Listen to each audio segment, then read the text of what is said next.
While internal components and features may vary by brand and model, the installation instructions covered are applicable for the Maytag dishwasher models listed.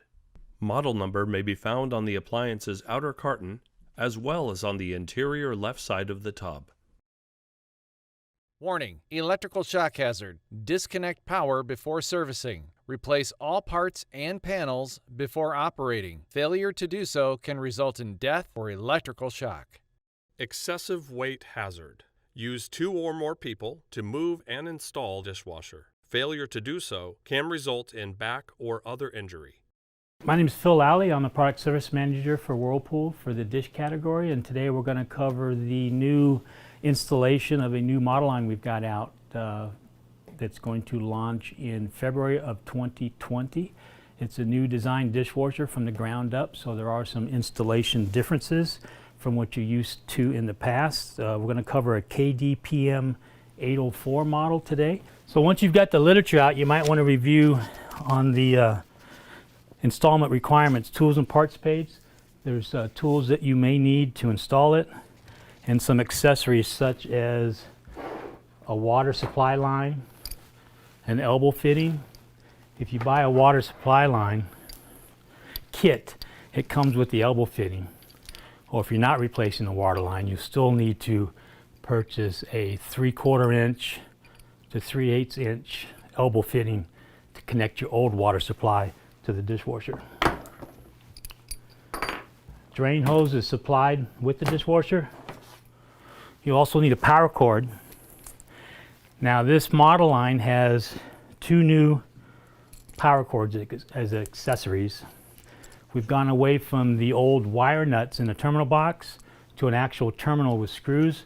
So the difference in the power cords on the end, on the green, the black and white, there's actually eyelets on it that you're going to put a screw through it into a terminal box rather than the old style wire nuts. So the customer or the installer will need to purchase or supply the dishwasher with the power cord. We have 2 model numbers or 2 part numbers. The only difference is the end. One has a straight plug and one has a right angle 90-degree plug. All right, one of the first things we're going to do is remove the toe panel. It's got 2 black 5/16 inch screws on the bottom.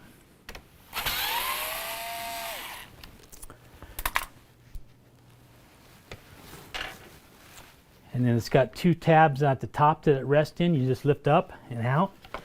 And it's a 2-piece toe panel in the front. And this panel slides up and down to adjust for any unevenness or gap that you may have in the floor when you finish installing it. It's also got a little insulation piece here that just pops out.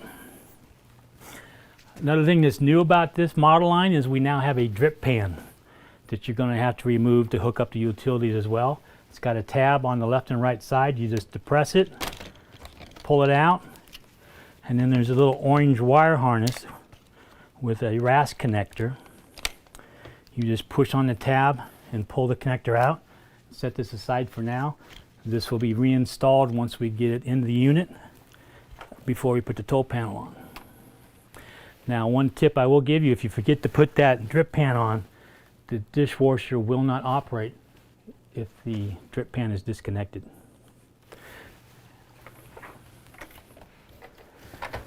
So the next thing you do is you take the electrical junction box cover off. That's a 1/4 inch or T20 screw. Once you get the screw out, you just lift up on it with a flat bladed screwdriver. Comes right off, and this is the terminal box I was talking about. In the past, our power cord or hardwire came in through here, and there was 3 wire nuts. Now we actually have a terminal box where you're going to take the screw out, put it through the eyelet, and screw it back down.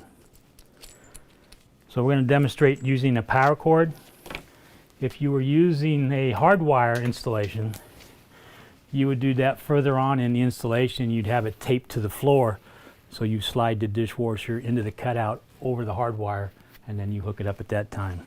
But for a power cord model, you're going to do it while you've got it on its back and you're hooking up the utilities, the water supply, the electrical, and the drain hose. You always want to make sure you use a strain relief on the power cord or the hard wire. All right, once you get the strain relief and the nut on it, you can pull the green ground screw out, put it through the green ground eyelet.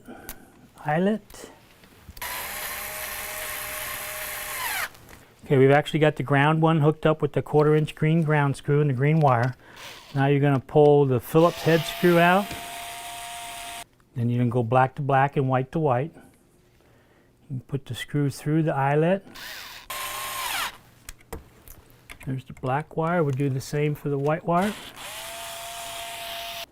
Like I say, this is new. In the past, we've always had wire nuts. 2020, we're switching to this new terminal box. Reinstall the junction box cover.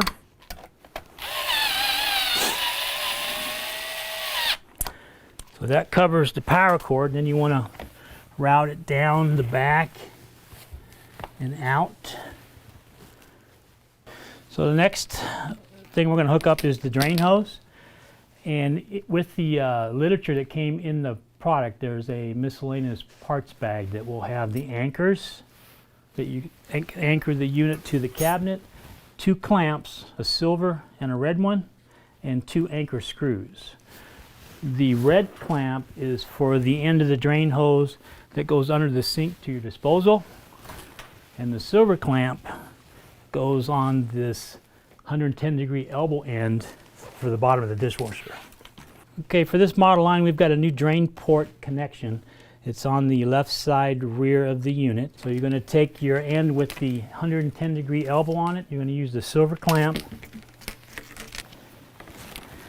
And you want to hook it onto that drain port, again with the silver clamp. And then just like you did with the power cord, you're going to route it out the back underneath the rear leg, just like this. And the reason we're doing that is so when you finally set it up, you're not setting up on top of the power cord, the drain hose, or the water supply. We always recommend a new water supply line when you're ever installing a dishwasher.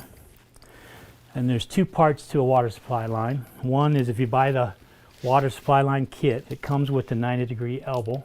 If you do not replace the water supply line, you'll still need to purchase a elbow fitting for the water supply that will connect to your existing water supply line. So you're going to take your brass 3/4 inch fitting. You want to start it by hand onto the fill valve, tighten it as tight as you can get it by hand. If it doesn't screw on really easily, you might be cross-threading it. You want to take it off and start over. Once you get it as tight as you can with your hand, take a pair of pliers, and all you need to give it is a 1/4 to a 1/2 turn facing back, and again route it out the rear along with your drain hose and your water supply line. Before you set it up, you want to adjust your rear legs to the proper height for the countertop. So measure from the floor to the underside. In this case, we've got 34.5. The dishwasher comes preset from the factory at 33.5. You want to adjust the rear legs out 1 inch before you slide it into the cutout, because once you get it into the cutout, you can't adjust the rear legs. Now you could do the fronts at this time, but we'd rather have you wait until you get it in there to adjust the front when you get to the portion where you're going to level it side to side and from front to rear. So at this time, once you've done the rear legs, you can set it up. So once you get it stood up and get ready to slide it in, you're going to route utilities kind of like an umbilical cord out the back, and you're going to route them through the bottom, rear, or right side depending on where the sink is. And you've got the drain hose, the water supply, and the electrical. Now the hole that's required is only 1.5 inches. And a lot of guys ask me, how do you get all this through a 1.5 inch hole? You put the plug in first, and then you do the water supply. And lastly, you do your drain hose, because you can squish it down to fit through the remainder of the hole. Warning: electrical shock hazard. Plug into a grounded 3-prong outlet. Do not remove ground prong. Do not use an adapter. Do not use an extension cord. Failure to follow these instructions can result in death, fire, or electrical shock. So at this time you want to hook your water supply, your drain hose up. Now it's going to, when you plug it in without the drip pan connected, remember I showed you that orange wire that has to be hooked to the float? Until you plug that in, it's going to beep and go crazy because it's telling you the drip pan's not plugged in. And if you got a digital display model, it will actually say F8 E4. So this is the end of the water supply. I just finished hooking up the water supply. This is the end of the drain hose that's got 2 different dimensions on the hose. The big one is usually for a garbage disposal, but if you've got a P-trap port, it's a smaller diameter, so you cut it right here so you can put it on the smaller diameter. And you can use a hose clamp, or if it's disposal, you use the red clamp. All right, so under the sink we've got the electrical power cord plugged in, the water supply hooked up, turned on, and the drain hose hooked up to the drain port. If the disposer has not been used in conjunction with the dishwasher before, you will need to knock out the drain tube plug using a screwdriver and hammer.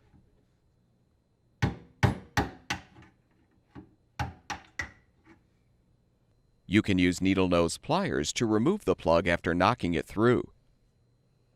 Slide the large retaining clamp onto the drain hose and attach the hose to the disposer or the drain pipe if applicable.